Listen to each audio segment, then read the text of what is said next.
제 오늘 설교의 제목은 이렇습니다. 점점 더 악해지는 죄의 속성입니다. The nature of sin that becomes increasingly evil. 이러한 제목으로 여러분과 제가 말씀을 나누길 원합니다. 한번 읽어볼게요. 시작. 점점 더 악해지는 죄의 속성. 네, 점점 더 악해지는 죄의 속성에 대해서 우리가 돌아보기를 원합니다. 캘리포니아 주의 라크스포에 위치한 레드우드 고등학교에 벤 뮬러라는 학생이 있었습니다. 고등학생이었는데 16살이었습니다. 그는 학교 신문사에 속해 있었는데 학교 신문에 글을 쓰려고 하는데 주제를 고민하다가 미국을 떠들썩하게 만들었던 앱스타인 파일을 에 대해서 보고를 하려고 마음을 먹었습니다.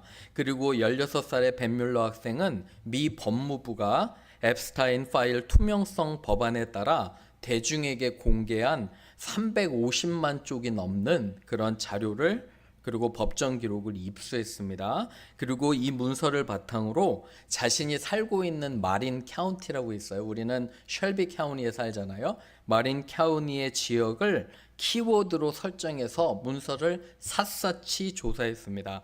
그 결과 앱스타인의 아동 성범죄 작전과 네트워크에 연관된 직간접적으로 연관된 사람들과 주민 장소에 대해서 그가 사는 카운티에 5,000건 이상을 발견했습니다. 그가 사는 마을에.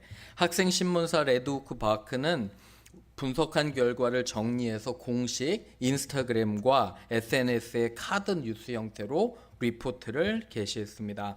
그리고 벤 뮬러는 아동 성착취범 제프리 앱스타인의 네트워크에 이름을 올리거나 거래를 했던 자신이 아는 마린 카운티 인물과 마을들의 실명을 공개했습니다. 공개된 리포트에는 앱스타인에게 모델들을 알선하고 공급한 혐의로 정부 문서에 기록되어 있던 현지 주민 지젤 아티아스 보누브리에라는 사람도 속해 있었습니다. 리포트가 공개되니까 발칵 뒤집어졌습니다. 미국 교육계와 언론계의 표현의 자유를 둘러싸고 엄청난 공방이 됐고 실명이 폭로된 보누브리에는 학교 교장에게 이메일을 보내 명예훼손 소송을 제기하겠다고 협박을 합니다. 그리고 즉시 그것을 삭제하기를 원했는데 학교 교장과 교육부는 소송을 두려워해서 학생들에게 경고합니다. 48시간 내에 해당 내용을 삭제하라고. 삭제를 했을까요? 안 했을까요? 학생들이. 법률 자문을 통해서 끝까지 삭제를 안 했고요. 학생들이 이겼습니다. 그래서 이 파일이 만천하에 공개되는 것을 보게 됩니다. 어른들은, 정치인들은 어떻게 해서든지 이 리포트를 묻으려고 했고, 하지만 이 죄가 만천하에 발견되는 것을 막을 수는 없었습니다. 사랑하는 여러분, 우리가 다윗의 지난주의 죄 범죄와 이번 주를 보면서 참 하나님께서는 우리의 죄들을 이게 아무리 감추려고 해도 다 만천하에 드러나는 것 같아요. 그래서 우리가 더욱더 조심하고 각성하고 회개하기를 바랍니다. 첫 번째 한번 읽어볼게요. 시작. 작은 죄를 덮으려고 더 큰 죄를 범하게 됩니다. When we try to cover a small sin, we may commit an even greater sin. 작은 죄를 덮으려고 하면요, 더 큰 죄가 따라온다는 것을 보게 됩니다. 말씀 한번 보세요. 성경 가지고 계시면 14절 한번 보세요. 14절에 지난주에 어떻게 했죠? 다윗이 자기의 간통을 숨기려고 우리아를 불러요. 그죠?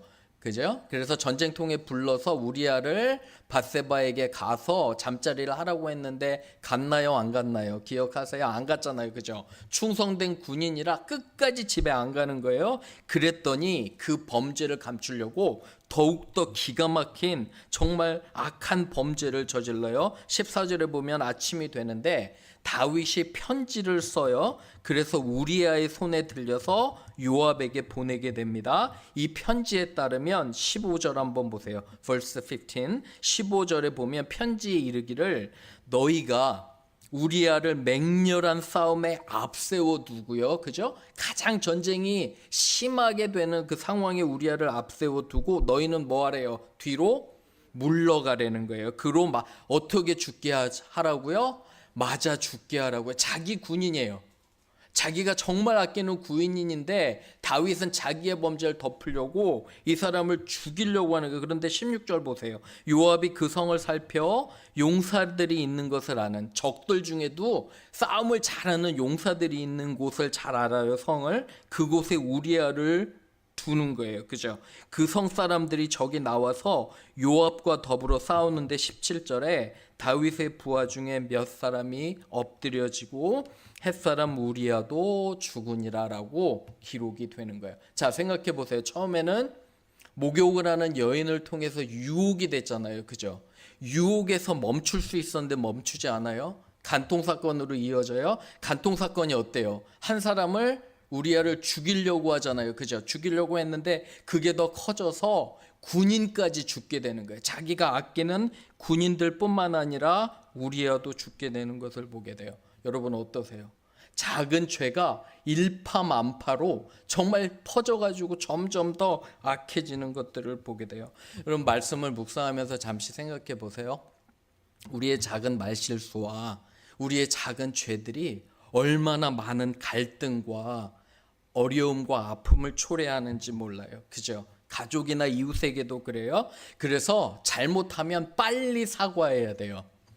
아셨죠? 잘못하면 자꾸 자존심 내세우지 말고, 어때요? 우리는 내가 잘못하면 뭐가 있어요? 자존심이 있어서 절대로 내가 잘못했다고 해요, 안 해요? 여러분들 표정은 나는 잘한다 이렇게 생각하고 앉아 있는데 저는 그게 어렵더라고요. 그죠? 갈등이 생기면 먼저 용서하고요. 용서를 구하는 게 뭐 때문에요? 자존심 때문에. 그죠? 근데 그게 자존심이 뭐라고 작은 싸움이 큰 싸움이 되는 거예요. 그죠? 그리고 누가 여러분에게 용서를 구하면 여러분 어떻게 해야 돼요? 용서를 받아줘야 돼요? 받아주지 말아야 돼요? 가능한 한 빨리 받아줘야 돼요. 그죠? 저는 이런 분도 봤어요. 상대방의 의도를 파악하려고 해요. 자기는 상대방의 의도를 굉장히 잘 파악한대요. 저는 그런 사람 못 봤어요. 미니스트리 오래 하면서 상대방의 의도를 여러분과 제가 어떻게 파악을 해요? 그 사람의 정말 깊은 속을 성령만 아는 거지 의도를 파악하려고 한번 밤새도록 생각해 보세요. 나만 어때요? 나만 힘들어요. 그죠?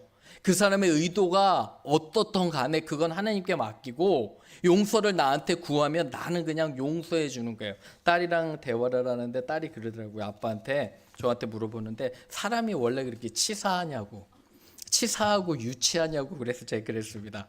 야, 내가 살아보니까 나이가 먹을수록 더 사람이 유치해지고요, 더 사람이 치사해진다고. 맞나요? 저만 유치해지고 저만 그렇게 되나요? 여러분 사람은 굉장히 치사하고 유치한 존재예요.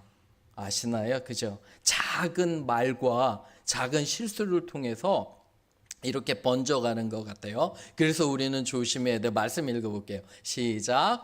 그들에게 일어난 이런 일은 본보기가 되고 또한 말세를 만난 우리를 깨우치기 위하여 기록되었느니라. 그런즉 선줄로 생각하는 자는 넘어질까 조심하라. 어떤 사람이 잘못을 하고 그죠? 죄를 범하면요, 나는 그걸 두고 험담하거나 기뻐하지 말라는 거예요. 누군가 실수를 하면 여러분 그 실수를 통해서 하나님 원하시는 건 내가 그걸 보고 나도 똑같은 실수를 하지 않을까 조심하라는 거예요.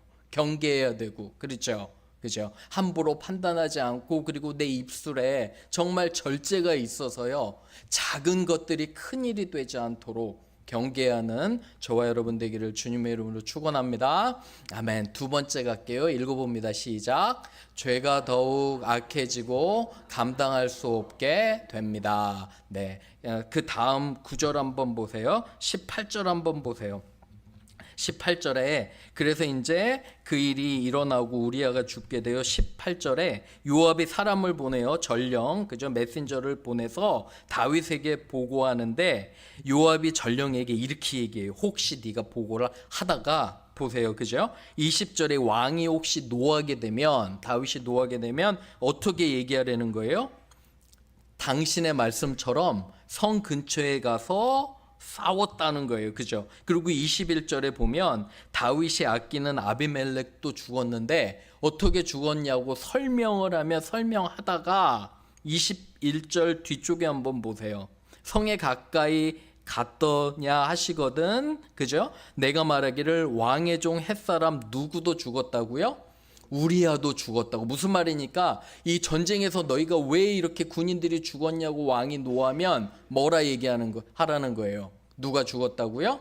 우리야가 죽었다고 얘기하라는 거예요. 그랬더니 뒤쪽에 다 그렇게 얘기한 다음에 25절 보세요. 다윗이 전령에게 이르기를 너는 요압에게 이같이 말하는데 이 일로 걱정하지 말라. 보세요. 칼은 이 사람이나 저 사람이나 뭐래요? 삼키느니라. 무슨 칼이 이 사람이나 저 사람이나 삼켜요. 이 사람 뭐라고 얘기하냐면 다윗은 전쟁에서는 사람은 어떻대요? 그냥 죽는 거라고. 그냥 죽는 거예요? 아니면 다윗이 악해서 죽은 거예요? 다윗이 악해서 죽은 거잖아요. 그죠? 그런데 이거를 묻으려고 감당할 수 없게 점점 더 죄악이 번져가는 것을 저는 보게 됩니다. 지난주에 이제 딸이 대학원을 간다고 해서 뉴욕 그 맨하탄에 다녀왔습니다. 그래서 이제 짐을 넣어주고 왔는데 짐을 넣어주는데 4층이에요.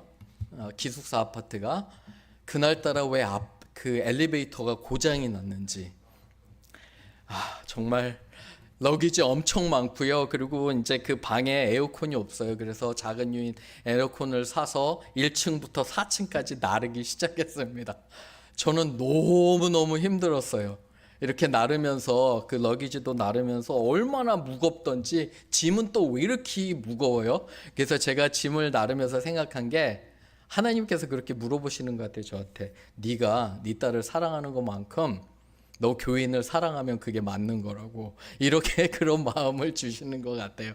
그래가지고 힘들게 옮겨줬습니다. 그만큼 참 부모로서 당연한 걸 하는 것 같아요. 그런데 짐을 옮겨주고 이제 뭐 그러고 있어요. 근데 지난 목요일 날 비가 굉장히 많이 왔어요. 뉴욕에서도. 그래서 잠깐 나갔는데 신발이 다 젖었습니다. 뭐 위에 옷도 젖고 그랬는데 지나가다 보니까 길거리에 홈레스가 누워 있는 거예요.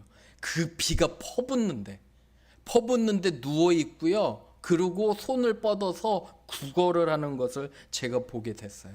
그러면서 마음속에 드는 생각이 뭐냐면 저 사람은 왜 도대체 저렇게까지 됐을까? 이런 생각이 너무 많이 드는 거예요. 도대체 삶이 어쩌다가 그 귀한 삶이 이렇게 됐을까 생각해 보면서 여러분 말씀을 통해서도 적용이 되는 거예요. 무슨 말이냐면 우리가 어떤 관계에서나 모든 거에 대해서 우리가 가끔 그렇게 생각할 때 있잖아요. 도대체 왜 여기까지 오고 왜 이렇게 됐을까? 그죠? 분명히 그런데 그 과정에는 우리가 회개하는 부분이 있는 거예요. 저는 마음속으로 그러더라고요. 그죠? 그래서 작은 범죄라도 여호와 앞에서 바로바로 회개하고요. 바로 해결하셔야 돼요. 그렇지 않으면 그게 정말 한국 사람 어때요? 계속 쌓아두다가 팍 폭발하잖아요. 그죠? 그런 면에서 우리는 경계하고 조심해야 돼요. 말씀 읽어봅니다. 시작. 만일 우리가 우리 죄를 자백하면 그는 미쁘시고 의로우사 우리 죄를 사하시며 우리를 모든 불의에서 깨끗하게 하실 것이요 만일 우리가 범죄하지 아니하였다 하면 하나님을 거짓말하는 이로 만드는 것이니 또한 그의 말씀이 우리 속에 있지 아니하리라. 아멘. 그죠? 바로 우리가 하나님께 하나님 나는 죄인입니다 고백하면 하나님께서 용서해 주신다는 거예요. 그죠? 그렇지만 나는 죄인이 아니고 저 사람만 틀렸다고 하면 하나님께서 기뻐하시지 않는다는 거 꼭 기억하시기를 바라요. 마지막 세 번째 갑니다. 읽어봅니다. 시작. 하나님께서 기뻐하시지 않는 결과를 가져오게 됩니다. 아멘. 26절 한번 보세요. 쭉 내려가서 우리아의 아내는 우리아의 아내라고 표현돼요. 그죠? 밧세바라고 하네요. 성경은 누구의 죄를 지적하는 거예요? 다윗의 죄를 정면으로 지적하는 거예요. 그죠? 그냥 밧세바라고 안 하고 우리아의 아내가 남편 우리아가 죽은 것을 듣고 어떻게 해요? 통곡을 하는 거예요. 통곡을 하고 소리내어 우는데 27절 보세요. 장례를 마침에 다윗이 사람을 보내서 어떻게 해요? 밧세바를 왕궁에 데려오고 그리고 아내를 삼게 되고 아들을 낳아야 돼요. 그런데 마지막에 보세요. 거기 다윗이 행한 그 부분 읽어볼게요. 시작. 다윗이 행한 그 일이 여호와 보시기에 악하였더라. 아멘. 뭐라고 하죠? 여호와 보시기에 악하였더라. 숨길 것 같죠? 덮을 것 같잖아요. 그런데 하나님 앞에서는 숨길 수가 없어요. 여러분과 제가 하나님을 믿고요. 그 다음에 나타나는 놀라운 현상이 있어요. 그 뭔지 아세요? 여러분과 제가 하나님을 믿으면 어떤 일을 내가 행하면 마음이 불편해요. 그런 경험 있으신가요? 뭔가를 행하는데 마음이 불편해. 왜 그래요? 하나님께서 그런 마음을 주시는 거예요. 우리가 무슨 일을 행하면 하나님이 기뻐하시는지 기뻐 안 하시는지 알아요, 몰라요? 알아요. 그죠? 아는데도 불구하고 하나님 기뻐하시지 않는 일을 왜 할까요? 내 맘대로 하고 싶으니까 왜 하겠어요? 내 맘대로 하고 싶으니까 그러겠죠. 그죠? 그런데 하나님을 믿는 사람들은 그래서 마음에 꺼리낌이 있어요. 저도 마찬가지예요. 여러분 그 사인에 민감하셔야 돼요. 그 사인을 따라가시기를 바라요. 내가 무엇인가를 하는데 하나님 앞에서 내 마음이 너무 불편해요. 해결하시기를 주님의 이름으로 부탁을 드립니다. 아멘. 정말 순종하셔야 돼요. 그 말씀 가운데 내가 예배를 드리지 않을 때 하나님의 영은 슬퍼하고 근심하세요. 네가 지금 여기서 무엇을 하냐고 물어보시는 거예요.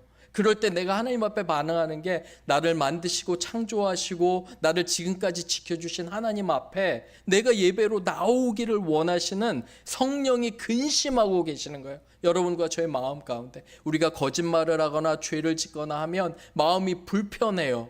하나님 앞에 죄송해요. 왜 그러냐면 우리가 하나님 원하시지 않는 걸 하고 있기 때문에. 그래서 저와 여러분은 항상 하나님께 영광 돌리고 기뻐하시는 일을 해야 됩니다. 말씀 읽어볼게요. 시작. 그런즉 너희가 먹든지 마시든지 무엇을 하든지 다 하나님의 영광을 위하여 하라. 유대인에게나 헬라인에게나 하나님의 교회나 거치는 자가 되지 말고 나와 같이 모든 일에 사람을 기쁘게 하여 자신의 유익을 구하지 아니하고 많은 사람의 유익을 구하여 그들로 구원을 받게 하라. 교회를 거치게 하는 자도 있다는 거예요.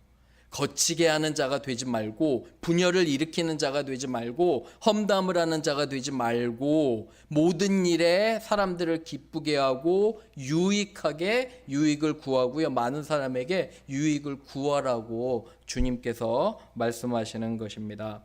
여러분 어때요? 우리가 두 번을 통해서 다윗의 범죄를 봤어요. 점점 더 커지잖아요. 덮을 수 있을까요? 없을까요?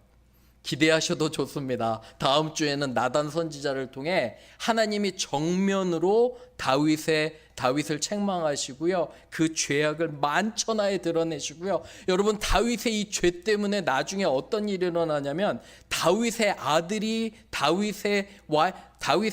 압살롬이 다윗의 부인 중에 한 명과 백주 대낮에 동침을 하는 거예요. 그러한 사건까지 나중에 일어나는 걸 보며 죄가 얼마나 무섭고 큰지 정말 우리가 두렵고 떨림으로 감당해야 돼요. 한 주를 살아가면서 잘 정리합니다. 너무 어두웠어요, 죄가. 이 죄에 대해서 저도 가끔씩 준비하면서 여러분 그 마음 아세요? 하나님, 저는 이 설교 하고 싶지 않아요. 저 하고 싶지 않았어요, 진짜. 왜 웬만하면 주일날 아침에 밝은 설교하지, 좋은 설교하고 사람들에게 격려되는 설교를 하지, 왜 하나님 해필이면 이런 말씀 주셔서 제가 사람들에게 미움을 받게 하나요? 이런 했거든요. 그렇지만 순서대로 가는 거예요. 그죠? 하나님께서 분명히 이 주제도 중요하기 때문에 다루라는 거예요. 한 주 살아가면서 정말 죄에 대해서 조심하고요, 경계하고 용서하고 용서받는 우리가 되기를 주님의 이름으로 축원합니다. 아멘. 우리 같이 기도할게요.